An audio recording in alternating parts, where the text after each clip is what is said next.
Happy Friday, folks. Sticking with the latest theme of local Fridays. It's pretty local to me up in Boiling Springs, the greater Spartanburg area. Plankowner Brewing Company's Tampico Trauma Brown Ale. Well, you know what? Rain brings me trauma.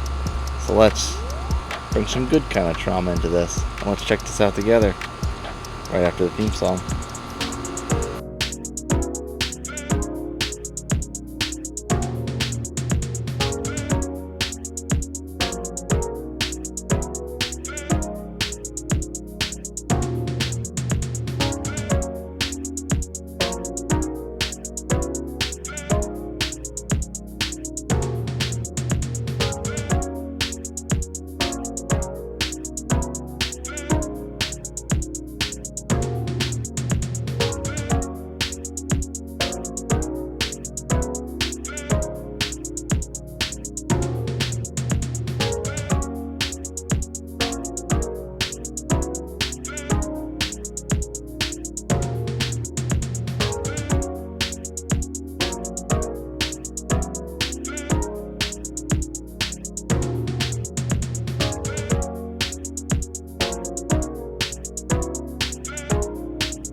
Welcome on into the Midland Studio as per usual with your host Nutmeg 2, Palmetto. Back in local grind. As always, as this local series on Fridays has been doing, we go from Connecticut, we go to South Carolina, much in true Nutmeg 2 Palmetto fashion. So last week we did a Connecticut product, now we're going to do a South Carolina product, back to where I currently am, of course. So this one is from Plankowner Brewing Company up in Boiling Springs, that is in the greater Spartanburg area. This is called Tampico Trauma Brown Ale. I did a trade with Dave's TV not that long ago, and I'll throw the card up there for his review of this as well. I sent one of these down to him, and he fairly liked it, and I've had this in the tap room before, up at Plankowner, and I've liked it before. So I'm excited to try this. Now, this actually does have, and I'll get into that in a minute, this actually does have a little interesting story behind it. It was not intended to be a brown ale. But it is classified as such, so if brown ales are your thing, venture on down to the comments. You will see a link pinned in the first comment, which is a playlist to all previous iterations, reviews of the same style, the like style that I've done in the past. I don't know if there's any brown ales I've done on the channel. There may have been, but if not, it'll just be a generic link to ales and that sort. So, this particular one, Tampico Trauma. Get ready to head south of the border with this refreshing light-bodied brown, a unique brown ale mixed with Mexican agave nectar and lagered for a clean finish. Now, I did recently come across the information from the owner of Plankowner, Sean. This was originally intended to be something more of a Mexican lager or Kolsch, and that's probably where that description comes from, because it kind of came out to something that wound up being a very good seller of theirs, so they didn't want to get rid of it, but not how it intended. So 6.3 alcohol, alcohol by volume, brewed in Boiling Springs, South Carolina. A little local insignia there. The state of South Carolina plus a Stein. Little phrase, logo, the correct words are escaping me, like a little catchphrase, if you will, on the bottom. Drinking double, causing lots of trouble. And the logo on the can, of course, is a beach scene, palm tree, plane flying overhead, parrot, chilling out. So, I've had this before in the tap room. I thought it was very good enough to send it down to Dave in the trade we did. So, I'm excited to crack this open and try it with you fine folks on the tube. So, let's not waste any more time and do just that. Crack it open.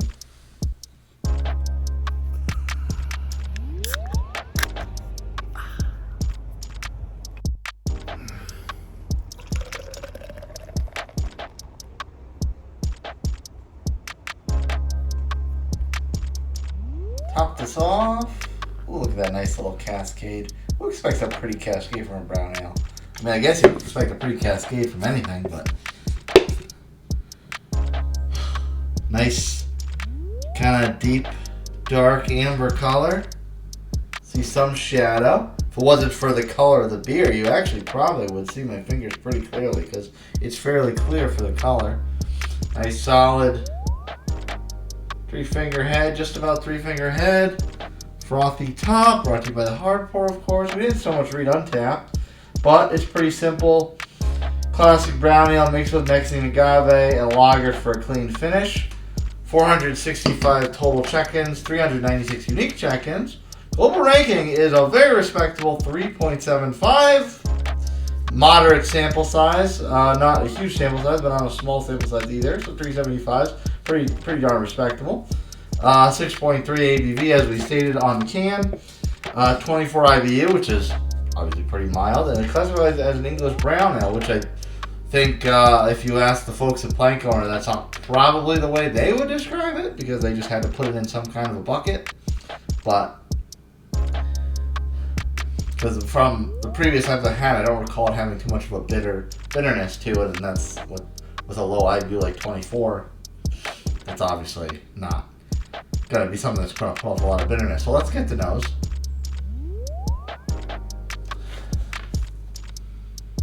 It's very sweet and not that malty type of sweet.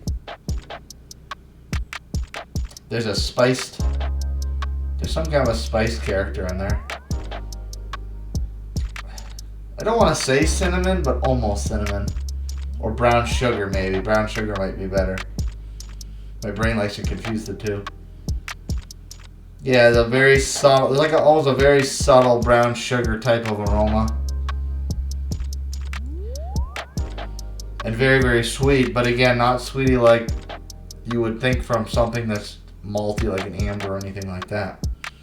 Well, anyway, I like this beer a lot, so let's try it together. Take a sip.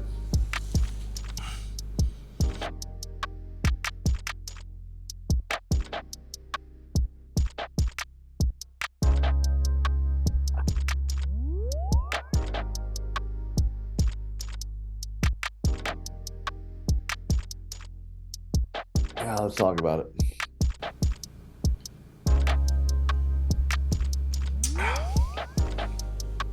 That is a lot cleaner, a little crisper, and probably more sweeter than you'd expect from any other brown ale you had. There's something very, very familiar about a note or a profile in the flavor. Can't totally put my thumb on it.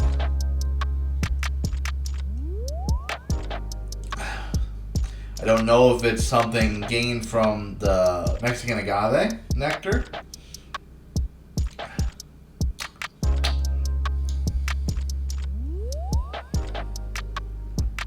It's definitely not limey or anything like that. I can't particularly say it's salty.